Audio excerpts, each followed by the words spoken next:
നമസ്കാരം. സ്ത്രീപർവത്തിൽ കുരുക്ഷേത്ര യുദ്ധാനന്തരം ദുഃഖിതരായിരിക്കുന്ന ധൃതരാഷ്ട്രരുടെയും ഗാന്ധാരിയുടെയും സമീപത്തേക്ക് വ്യാസൻ വരികയും അവരെ ഉപദേശിക്കുകയും ചെയ്യുന്ന ഭാഗം വളരെ വ്യക്തമായും ശക്തമായും ഉള്ള ഭാഷയിൽ എഴുത്തച്ഛൻ എഴുതിയിട്ടുണ്ട്. ആ വരികളിലേക്ക് ഒന്ന് കടക്കാം. ഇത്തം വിതുരർ പറയുന്ന നേരത്തു സത്യവതീസുതനായ മുനീശ്വരൻ പുത്രശോകം കളഞ്ഞിടുവാൻ ഭാരത കർത്താവ് കൃഷ്ണനാം ദ്വൈപായനൻ താനും വേഗമോടെ എഴുന്നള്ളി അതു കണ്ട് ശോകം കലർന്നു നൃപനും വിതുരരും വീണു നമസ്കരിച്ചാശു വിനയമോടാനനപത്മവും താഴ്ത്തി നിൽക്കും വിധൗ നിത്യം അനിത്യമെന്നുള്ള രണ്ടിങ്കലും വസ്തുവിവേകം കലർന്ന മഹാമുനി നിത്യമായുള്ളത് ചൊന്നാൻ നൃപനോട് ബുദ്ധിമാനായ വിതുരരും കേൾക്കവേ. വിതുരർ ഒരു പരിധിവരെ രാജാവിൻ്റെ ശോകം കളയുന്നതിനായുള്ള ഉപദേശങ്ങൾ നൽകിയ ശേഷമാണ് വ്യാസഭഗവാൻ അവിടേക്ക് വരുന്നത്. അത് പുത്രശോകം കളയാനാണ് എന്നും എഴുത്തച്ഛൻ പറഞ്ഞിട്ടുണ്ട്. അംബിക തനയനായ ധൃതരാഷ്ട്രർ വ്യാസൻ്റെയും അംബികയുടെയും പുത്രനായതുകൊണ്ട് തന്നെ പുത്രശോകം കളയാൻ എന്ന് ആണ് അദ്ദേഹം അവിടെ എത്തിയിരിക്കുന്നത്. കൃഷ്ണദ്വൈപായനൻ എന്നായിരുന്നു വ്യാസൻ്റെ ആദ്യ നാമം. ആ പേര് കൂടി ഇവിടെ സൂചിപ്പിക്കുന്നുണ്ട്. ഇദ്ദേഹത്തിൻ്റെ വരവ് കണ്ട് ധൃതരാഷ്ട്രരും അദ്ദേഹത്തിന് ദാസിയിലുണ്ടായ പുത്രനായ വിതുരരും ഏറെ ബഹുമാനത്തോടെയും ദുഃഖത്തോടെയും അദ്ദേഹത്തെ എതിരേൽക്കുന്നു. ഇത് കണ്ട് വിതുരരും ധൃതരാഷ്ട്രരും കേൾക്കാൻ വേണ്ടി ഇപ്രകാരം മുനി നിത്യം അനിത്യം എന്നിവയെക്കുറിച്ചുള്ള ശാശ്വത സത്യം മനസ്സിലാക്കിയിരിക്കുന്ന ആ മഹാമുനി അവരുടെ ശോകം കളയുന്നതിന് വേണ്ടി ഇപ്രകാരം ഉപദേശിച്ചു. മോക്ഷമൊഴിഞ്ഞു കരുതായി ഗിനി ഏതും മക്കൾ മരിച്ചതെന്നോർത്തു ശോകിക്കുല മക്കളല്ലോർക്കിൽ നിനക്കവരാരുമേ മായയാ മക്കള എന്നുള്ള ചിത്തഭ്രമം മാറുമാറായതില്ലേ നിനക്കിന്നിയും വാട്ടം കളഞ്ഞു സന്തുഷ്ടനായി വാഴുക നീ കേട്ടാലുമെങ്കിൽ ചെവിതന്നു വാസ്തവം ഭൂമിയിൽ വന്നു പിറന്നോരസുരകൾ ഭൂമിക്കെടുക്കരുതാഞ്ഞു വലഞ്ഞിതു വാനവരോടും ഒരുമിച്ചവൾ ചെന്നു ധേനുവായി നിന്നു വിരിഞ്ചനോടോതിനാൾ അപ്പോൾ വിരിഞ്ചനും ദേവസമൂഹവും പത്മനാഭൻ വസിക്കുന്ന പാലാഴിയിൽ ചെന്നു പുകണ്ണറിയിച്ചതു കേട്ടള വർണ്ണോജലോചനായ നാരായണൻ ദേവകീ ദേവി തിരുമകൻ ആയി വന്ന് ദേവകൾക്കും ധരണിക്കുമുണ്ടായൊരു താപം കെടുപ്പാൻ പിറന്നതറിക നീ നിന്റെ മക്കൾ മരിച്ചുപോയി എന്ന ദുഃഖത്തിൽ ഇപ്പോഴും വിലപിച്ചുകൊണ്ടിരിക്കുകയാണോ? ആ ദുഃഖം നിനക്ക് കളയാറായില്ലേ? നിനക്ക് അറിയണമെങ്കിൽ വാസ്തവം ഞാൻ പറഞ്ഞു തരാം. ഭൂമിയിൽ അസുരജാതികൾ വന്ന് പിറന്ന് അവരുടെ കർമ്മം കൊണ്ട് ആ കർമ്മം ഭൂമിക്ക് താങ്ങാനാകാത്ത വിധം അധികമായപ്പോൾ ഭൂമിദേവി നേരിട്ട് ദേവന്മാരുടെ അടുത്ത് ചെന്ന് ഒരു ധേനുവായി ഒരു പശുവിൻ്റെ രൂപത്തിൽ ചെന്ന് പരാതി പറഞ്ഞതിനെ തുടർന്ന് ദേവന്മാരോടൊപ്പം വിരിഞ്ചൻ ബ്രഹ്മാവാണ്. ബ്രഹ്മാവിൻ്റെ അടുത്ത് ചെന്ന് പരാതി പറഞ്ഞതിനെ തുടർന്ന് ബ്രഹ്മാവും ഭൂമിയും മറ്റ് ദേവന്മാരും ഒരുമിച്ച് ചേർന്ന് പാലാഴിയിലെത്തി വിഷ്ണുവിനോട് പരാതി പറഞ്ഞു. അപ്പോൾ ഭൂമിയുടെ ഭാരം ഒഴിവാക്കുന്നതിനായി അഥവാ അസുരന്മാരെ വധിക്കുന്നതിനായി വിഷ്ണു ഭഗവാൻ ദേവകീ നന്ദനനായ കൃഷ്ണനായി വന്ന് അവതരിച്ചതാണ് യാഥാർത്ഥ്യം എന്ന് നീ മനസ്സിലാക്കുക. താപം അതിന്നു മനസ്സിലുണ്ടാകുല ദേവാംശമായതു പാണ്ഡവന്മാരെന്ന് തേറുക ശോകവും മാറ്റുക താവകം മൂലവിനാശം അവർക്കു വരുത്തുവാൻ മൂലമാം നിന്റെ മകനാം സുയോധനൻ പാരിൽ പിറന്നത് പാർക്കിൽ കലിയെന്നു നേരെ ധരിക്കടോ നിൻ മകനല്ലവൻ.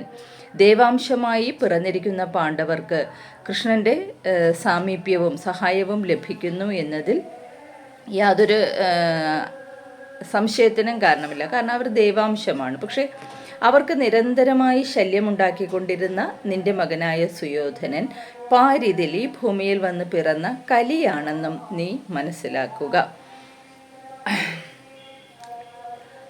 നിത്യമല്ലിക്കണ്ടതൊന്നും അറിക നീ ഈ കണ്ടതൊന്നും യാഥാർത്ഥ്യമല്ല എന്നതും എല്ലാം മായയായിരുന്നു എന്നതും നീ മനസ്സിലാക്കുക.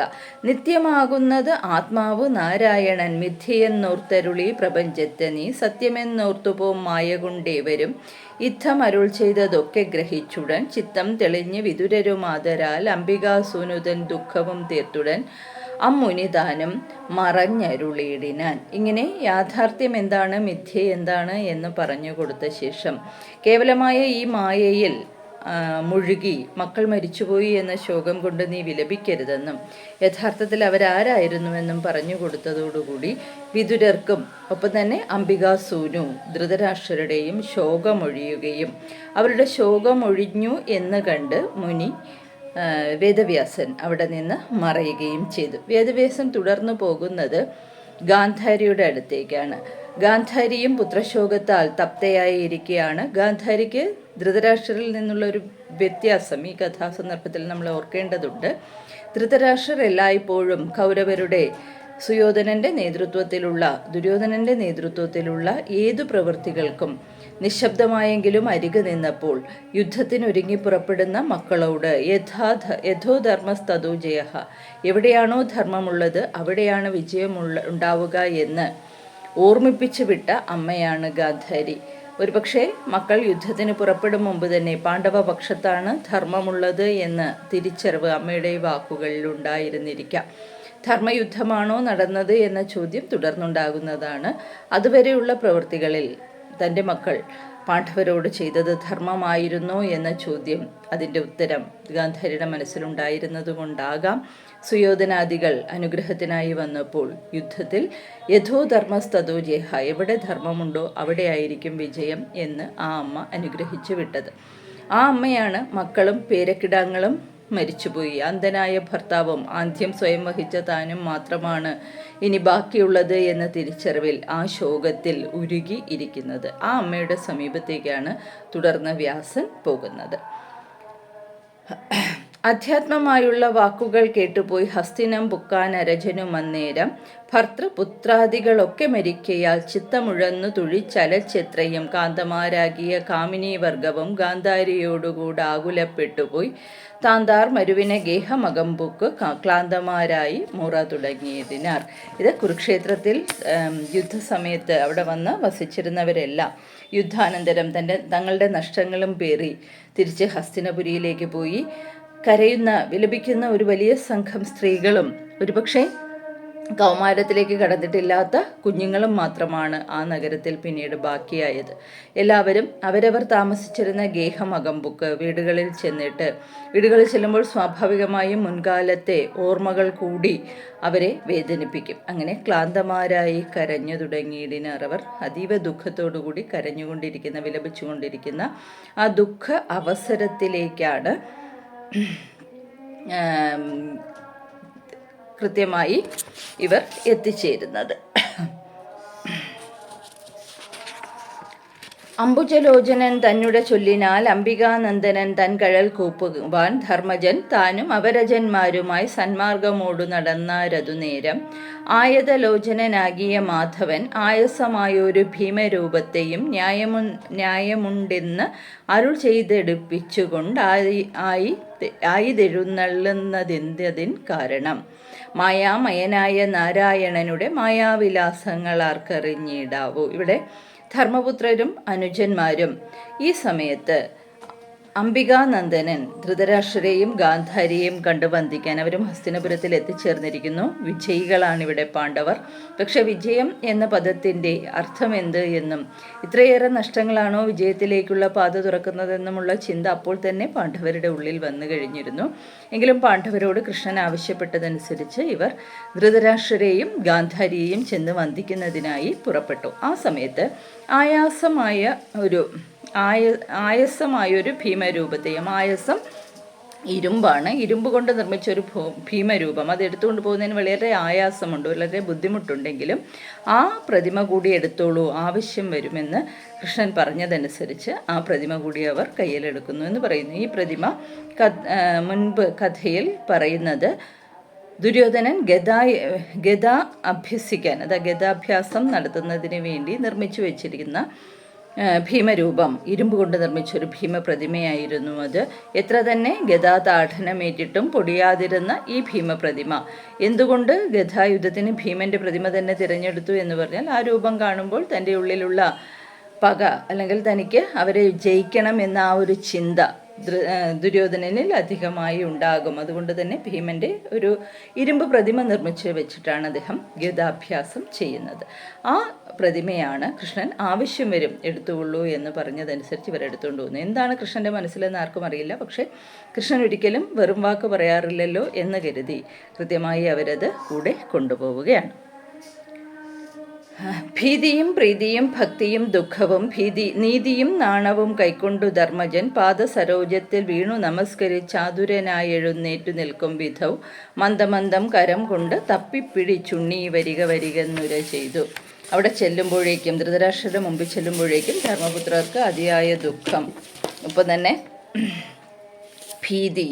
എന്തായിരിക്കും ഈ അച്ഛൻ്റെ ഭാഗത്തു നിന്ന് തനിക്ക് നേരെ ഉണ്ടാകാൻ പോകുന്ന പ്രതികരണം, ഒപ്പം തന്നെ വൃദ്ധനായ അദ്ദേഹത്തെ കണ്ടപ്പോൾ ഉണ്ടാകുന്ന പ്രീതി, പിന്നെ നീതിയും നാണവും, താൻ ചെയ്തത് നീതിയായിരുന്നു എന്ന ഒരു ആത്മവിശകലനം യുധിഷ്ഠിരൻ്റെ ഉള്ളിലുണ്ടാകുന്നുണ്ട്. ഒപ്പം തന്നെ മുന്നിൽ ചെന്ന് നിൽക്കാൻ നാണം തോന്നുന്നുണ്ട്. ഇങ്ങനെയുള്ള എല്ലാ സമ്മിശ്ര വികാരങ്ങളോടും കൂടി അദ്ദേഹം ധൃതരാഷ്ട്രരുടെ പാദങ്ങളിൽ സ്പർശിച്ചു. ധൃതരാഷ്ട്രർ പതുക്കെ, അന്ധനാണല്ലോ, അദ്ദേഹം കൈകൊണ്ട് തപ്പി യുധിഷ്ഠിരനെ സ്പർശിച്ച് പതുക്കെ എഴുന്നേപ്പിച്ച് നിർത്തി. ഉണ്ണി വരിക വരികെന്ന് ഉര ചെയ്ത് ഗാഠഗാഠം പുണർന്നൂഢം മോദം നൃപൻ കൂടെ തലയിൽ മുകർന്നുടൻ ആയുഷ്മാനാകുന്നു പിന്നെയും പിന്നെയും ആശിസ്സുകൾ ഉര ചെയ്തു നിർത്തിയിടിനാൻ.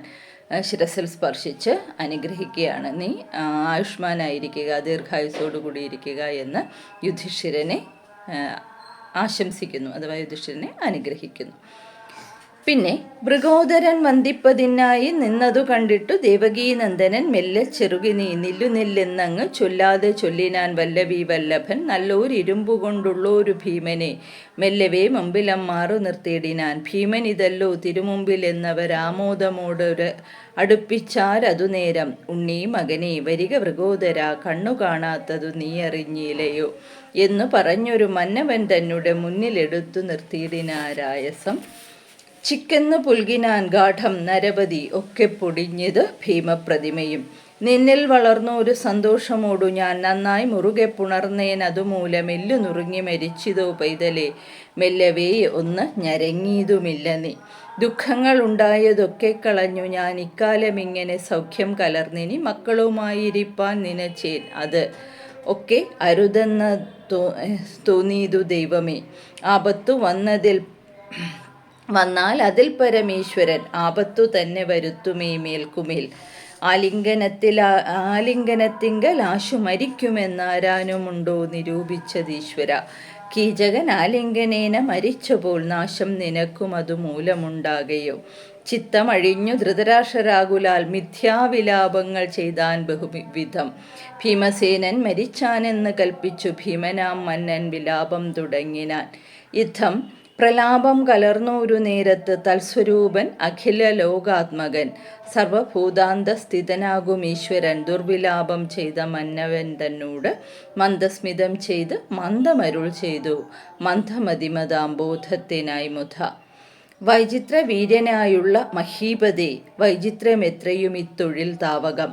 മന്നവ നീ ഇതു ചെയ്യുമെന്നുള്ളത് മുന്നമേയുള്ളിലറിഞ്ഞതു ഞാനെടോ. ഭീമനല്ല പൊടിയായതു ഭൂപതി ഭീമപ്രതിമയായോരിരുമ്പായതും. ഖേദിക്ക വേണ്ട മരിച്ചീല മാരുതി ഖേദം വരുത്തുകയില്ല ഞാനാർക്കുമേ. ഇന്നുമൊന്നുണ്ട് പറയുന്നതു നിനക്കിന്നിയും നല്ലതു തോന്നുകിൽ നന്നഹോ. ഇത്തരമൊക്കവേ വെച്ചു കളഞ്ഞിനി ചിത്തത്തിൽ നല്ലതെല്ലാം കരുതിയിടുക. രാഗാദി ദോഷങ്ങളൊക്കെ കളഞ്ഞിനി ഭാഗവത പ്രിയനായി വാഴുക സന്തതം. സ്വൈര്യമായി വാഴുക നന്ദനന്മാരുമായി വൈരം കളഞ്ഞ് സമനായിരിക്കണം. സജ്ജന സേവ്യനാം അച്യുതൻ വാക്കിനാൽ ലജ്ജിതനായി തുലോം അന്ധനാം ഭൂപനം. പിന്നെ ക്രമേണ തഴുകിനാൻ മക്കളെ ഖിന്നഭാവം കളഞ്ഞിടിനാരേവരും.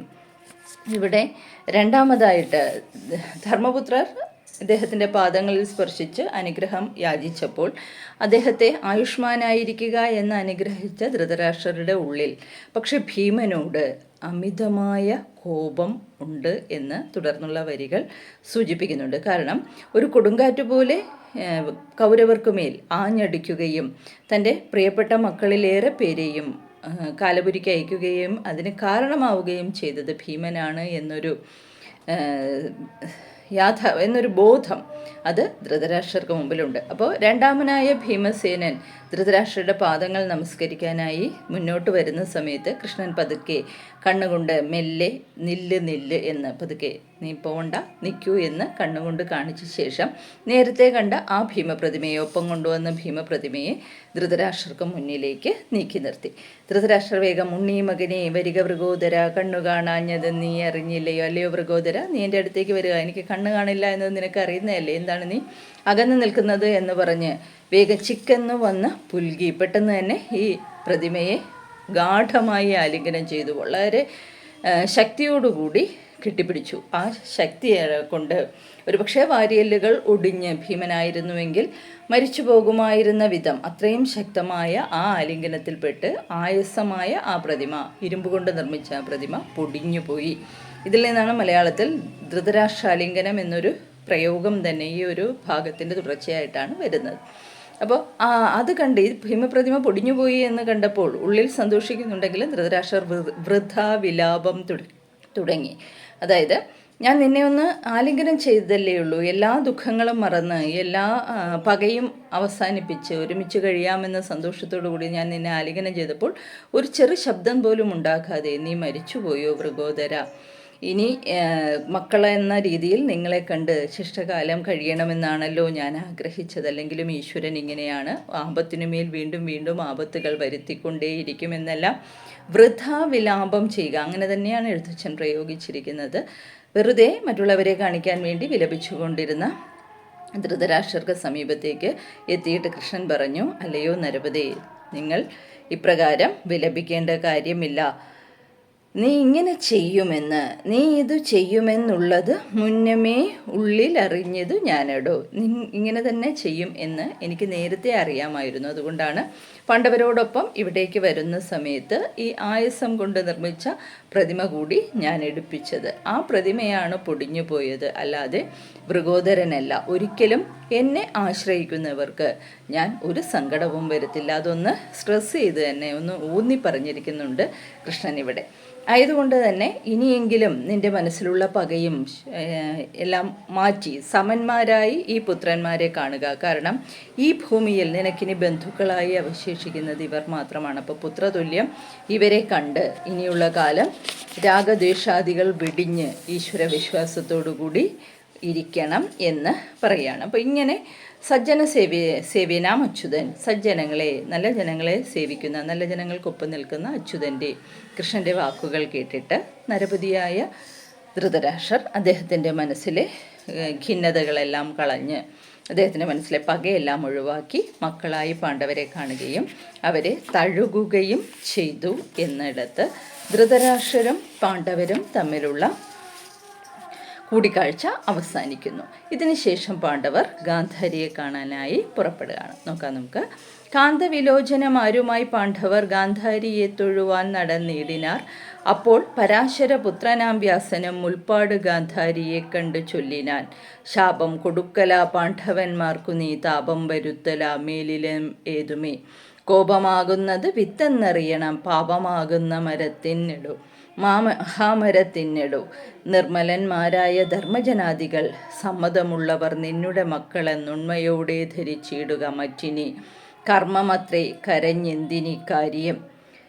നിർമ്മല മാനസയാകിയ നീയിനി കൽമഷം തീർപ്പാൻ ഉപായവും ചിന്തിച്ച് കർമ്മവിരോധം വരാതെ നിരന്തരം ധർമ്മങ്ങളും ചെയ്തു ബന്ധുജനത്തോടും ഭർത്തൃശുശ്രൂഷയും ചെയ്ത് സുതരുമായ അത്തൽ കളഞ്ഞ് വസിക്കയെന്നിങ്ങനെ സത്യവതീസുതനായ തപോധനൻ ചിത്തവിഷാദം കളഞ്ഞൂരനന്തരം വന്നു വണങ്ങിനാർ ധർമ്മജനാദികൾ നന്നായി അണച്ചവളും തഴുകിയിടിനാർ. അപ്പോൾ പാണ്ഡവരെത്തുന്നതിന് മുൻപ് തന്നെ വ്യാസൻ ചെന്ന് ഒരു പരിധിവരെ ഗാന്ധാരിയെ സമാധാനിപ്പിക്കാൻ ശ്രമിക്കുന്നുണ്ട്. കാന്തവിലോചനമാരുമായി പാണ്ഡവരും കൃഷ്ണനും മാത്രമല്ല, ഒപ്പം സ്ത്രീകളുമുണ്ട്.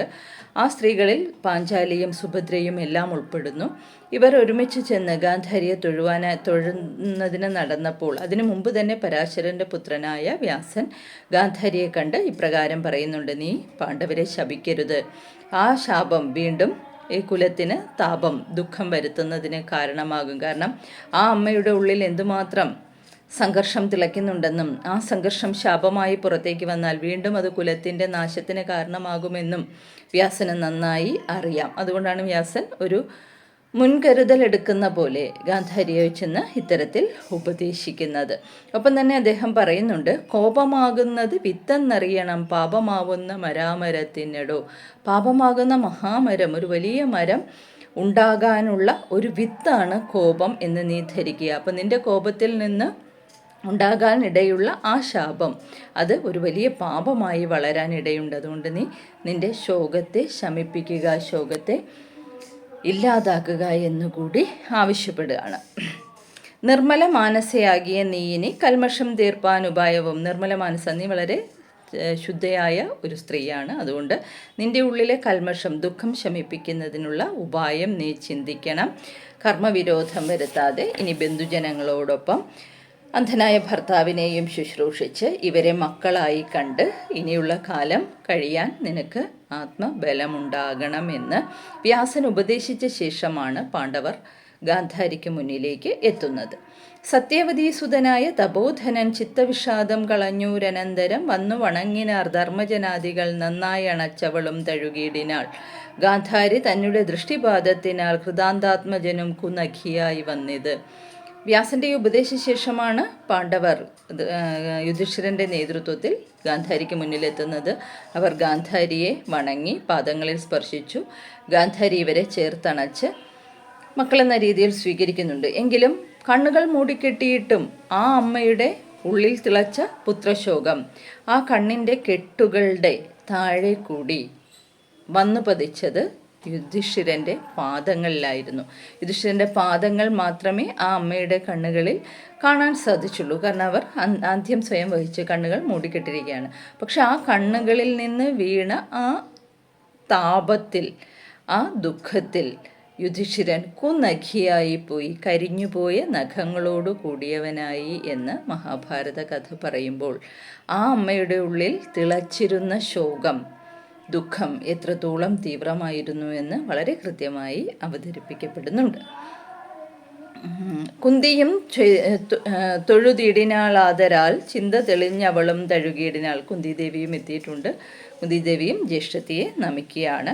അന്നേരം ആകുലപ്പെട്ട് തൊഴിച്ചല ചിന്തീവരാക്ഷിയാം ദ്രൗപദി വന്നിതു. മറ്റു സുഭദ്രയും ഉത്തരയും കരഞ്ഞുറ്റവരാകിയ നാരീജനങ്ങളും ചുറ്റും പിടിച്ചും ഇടിച്ചും തൊഴിച്ചും അങ്ങറ്റമില്ലാതൊരു ദുഃഖം മുഴുക്കയാൽ ഉറ്റവരെ ചൊല്ലി വാവിട്ടലറിയും ഇറ്റിറ്റു കണ്ണുനീർ വീണങ്ങൊഴുകിയും വീണും ഉരുണ്ടും പുരണ്ടും പലതരം കീണും കിഴിഞ്ഞഴിഞ്ഞമ്പരം താങ്ങിയും ക്ലേശമഴിഞ്ഞു പൊടികൊണ്ടണിഞ്ഞും ഉൾക്ലേശം പൊറാഞ്ഞു നടുങ്ങിയും അങ്ങനെ കുന്തിയെ കണ്ടു പുണർനാശു പാഞ്ചാലി സന്തതമൂലുന്ന കണ്ണുനീരോടുകൂടെ അമ്മയെ ചതിച്ചാര ഒരൈവർ കുമാരരും പൊന്മകനാകും അഭിമന്യുവും ഇങ്ങനെ എന്നോടുകൂടി പിറന്ന ദൃഷ്ടദ്യുമ്നൻ എന്നെ ഈ വണ്ണം കരയുമാറാക്കിനാൻ ഭാഗ്യമില്ലാതെ പെണ്ണുങ്ങളിൽ മുമ്പ് എനിക്കാക്കി ചമച്ചിത്തു ദൈവം വിധിവശാൽ. അമ്മേ സുബലജയെ നിർമ്മലേ ഗാന്ധാരി ചെമ്മേ പൊറുക്കുന്നതെങ്ങനെ ഞാനയ്യോ. എന്തൻ മകളെ നീ എന്നെ നിരൂപിക്ക, ചിന്തിക്കിലെന്തു ശരണമെനിക്കിനി. അന്ധനാകുന്നൊരു ഭർത്താവ് തന്നെയും അന്ത്യകാലത്തിങ്കലാരെ ഭരിപ്പതും. ഉത്തമയായുള്ള കുന്തിയും കൃഷ്ണയും ഉത്തരയോട് സുഭദ്ര ഗാന്ധാരിയും തങ്ങളെ കൂടെ മറന്നോരഴൽ കൊണ്ട് തങ്ങളിൽ നന്നായി തഴുകിയും കണ്ണുനീർ വീണ് നിറഞ്ഞ നിലത്തുരുണ്ട് ഉണ്ണി മകനെ സഹോദര വല്ലഭ ഞങ്ങളെ വൈകാതെ കൊണ്ടുപോയിക്കൊള്ളുവിൻ. ഇങ്ങനെ എന്തിന് ഇരിക്കുന്നു ഞങ്ങളിരിക്കുന്നു, നിങ്ങളെ കൂടാതെ നിമിഷം പൊറുക്കുമോ നിങ്ങളെ ഞങ്ങളിനി എന്നു കാണുന്നു. ഇത്തരം ചൊല്ലിക്കരയുന്ന നേരത്ത് ചിത്തമുഴന്നൂരു ഗാന്ധാരി ചൊല്ലിനാൾ പോക കുരുക്ഷേത്രമാകിയ ഭൂമിയിൽ പോരിൽ മരിച്ചവർകളെന്നത് ആകിലും കാണാം അവരുടൽ മേലിൽ ഒരു കുറി കാണണമെന്ന് തോന്നിയിടുകിലാകുമോ. പോരിക വൈകരുതേതുമിനിയുടൻ പോരിൽ മരിച്ചവരെ കണ്ടുകൊള്ളുവാൻ. എന്തിനവളുള്ളിൽ ഇങ്ങനെ തോന്നിച്ചത് എൻ പെരുമാനെന്നത് ആർക്കറിഞ്ഞിടാവൂ. ഇവിടെ നമ്മൾ കാണുന്നത് ദുഃഖിതരായ ഒരു വലിയ സംഘം സ്ത്രീകൾ പരസ്പരം സങ്കടം പറഞ്ഞും ആശ്വസിപ്പിക്കാൻ ശ്രമിച്ചും നിൽക്കുന്ന ഒരു കാഴ്ചയാണ്. അപ്പം ഇവിടെ ഗാന്ധാരിയുടെ സമീപത്തേക്ക് വരുന്ന പാഞ്ചാലി, കുന്തിയെയും ഗാന്ധാരിയെയും കണ്ടിട്ട് പാഞ്ചാലി ഉറക്കെ വിലപിക്കാൻ തുടങ്ങുകയാണ്. കുന്തിയോട് പറയുകയാണ്, അമ്മേ, ഇത്രയും വലിയ പാപിയായ, അത്രയും നഷ്ടങ്ങൾ സംഭവിച്ച മറ്റോ ഏതൊരു സ്ത്രീയാണ് ഉണ്ടാവുക? എൻ്റെ 5 മക്കളും ഒപ്പം തന്നെ അഭിമന്യുവും എൻ്റെ സഹോദരനായ ദൃഷ്ടദ്യുമ്നനും അങ്ങനെ എല്ലാ ബന്ധുക്കളും മരിച്ചുപോയിരിക്കുന്നു. ഇതിലേറെ പാപിയായ ഒരു സ്ത്രീ ഈ ലോകത്തിലുണ്ടാകുമോ എന്ന് പറഞ്ഞ് തൊഴിച്ചലച്ച് കരയാണ്. അവളോടൊപ്പം സുഭദ്രയും ഉത്തരയും എല്ലാവരും അവരവരുടെ നഷ്ടങ്ങളെ ഓർത്ത് കരയുന്നു. ഒപ്പം തന്നെ ഗാന്ധാരി സുബലജയോട്, സുബലൻ്റെ മകളായ ഗാന്ധാരിയോടും തൻ്റെ സങ്കടങ്ങൾ പറയുന്നുണ്ട്. ആ സമയത്ത് സുബലജ തിരിച്ചു ചോദിക്കുകയാണ്, മകളെ, നീ നിന്റെ ദുഃഖങ്ങളെ ഓർത്ത്, നീയാണ് ഏറ്റവും നഷ്ടങ്ങൾ ഉണ്ടായവളെന്ന് പറയുമ്പോൾ നീ എൻ്റെ കാര്യമൊന്ന് ആലോചിച്ച് നോക്കൂ. എനിക്കിനി ആരാണുള്ളത്? അന്ധനായ ഒരു ഭർത്താവിനെ അന്ത്യകാലത്തിൽ പരിപാലിക്കാൻ ഒരു പുത്രനോ ഒരു പൗത്രനോ പോലും ബാക്കിയില്ലാത്ത എൻ്റെ അവസ്ഥ നീയൊന്ന് ആലോചിച്ചു നോക്കൂ. ഇങ്ങനെ പരസ്പരം സങ്കടം പറയുകയും കണ്ണുനീർ വീണ് കിടക്കുന്ന നിലത്തേക്ക് സങ്കടത്തോടുകൂടി വീണുരുണ്ട് അമ്പരം കിഴിഞ്ഞു പോകുന്നത്, വസ്ത്രങ്ങൾ സ്ഥാനം തെറ്റിപ്പോകുന്നത് പോലും അറിയാതെ പരസ്പരം ആശ്വസിപ്പിക്കാൻ ശ്രമിച്ചും ആ ശ്രമങ്ങളെല്ലാം വിഫലമായും വിലപിക്കുന്ന വലിയൊരു സംഘം സ്ത്രീകളുടെ ഒരു കൂട്ടം. ആ സംഘത്തിൽ രാജമാതാക്കളുണ്ട്, രാജ്ഞിമാരുണ്ട്, ഒപ്പം തന്നെ രാജകുമാരിമാരുണ്ട്, അതിസാധാരണക്കാരായ സ്ത്രീകളുമുണ്ട്. ഇങ്ങനെ ദുഃഖം ബാക്കി വെച്ചവരുടെ വിലാപം, നഷ്ടങ്ങൾ മാത്രമുള്ള അനന്തര ലോകത്തിൻ്റെ വിലാപം ഈ ഗാന്ധാരി വിലാപത്തിലെ ഈ ഭാഗത്തിൽ വളരെ കൃത്യമായിട്ട് എഴുത്തച്ഛൻ എഴുതി വെച്ചിട്ടുണ്ട്. ഇതിനുശേഷം ഗാന്ധാരി കൃഷ്ണനോടും അവിടെ കൂടിയിരിക്കുന്നവരോടും പറയുകയാണ്, നമുക്കൊന്ന് കുരുക്ഷേത്ര ഭൂമി വരെ പോകാം. അവരെല്ലാം മരിച്ചുപോയവരാണെങ്കിലും അവരുടെ ശരീരത്തെ നമുക്ക് അവസാനമായി ഒന്ന് കാണാം. കാരണം ഇനി ഒരിക്കലും ഇവരുടെ ഉടലുകളെ നമുക്ക് കാണാൻ സാധിക്കില്ലല്ലോ. അതുകൊണ്ട് നമുക്ക് എല്ലാവർക്കും ഒരുമിച്ച് അവിടേക്ക് പോകാം. അപ്പോൾ പിന്നെ കവി തന്നെ ചോദിക്കുകയാണ്, എന്തിനായിരിക്കും ഈശ്വരൻ ഗാന്ധാരിയുടെ ഉള്ളിൽ ഇപ്രകാരം ഒരു തോന്നൽ ഉണ്ടാക്കിയത് എന്ന സംശയത്തോടു കൂടിയാണ് ഈ ഭാഗം നിർത്തുന്നത്. ഇതിന് ശേഷമുള്ള ഭാഗം ഈ സംഘം, വിലപിക്കുന്ന സ്ത്രീകളുടെ സംഘവും ഒപ്പം തന്നെ കൃഷ്ണനും പാണ്ഡവാദികളും അങ്ങനെ കുരുക്ഷേത്രം ബാക്കി വെച്ചവരും കൂടി കുരുക്ഷേത്ര യുദ്ധഭൂമിയിൽ ചെന്ന് ആ യുദ്ധഭൂമിയുടെ സകല പൈശാചികതയും ഭീകരതയും നേരിൽ കാണുന്ന ദൃശ്യം, അതിൻ്റെ എല്ലാ വിഷ്വലൈസിങ് ഇഫക്റ്റോടുകൂടി അല്ലെങ്കിൽ വിഷ്വൽ ഇഫക്റ്റോടുകൂടി ദൃശ്യ പ്രത്യേകതകളോടും കൂടി അവതരിപ്പിക്കുന്ന എഴുത്തച്ഛനെയാണ് തുടർന്നുള്ള ഭാഗത്തിൽ കാണാൻ സാധിക്കുന്നത്.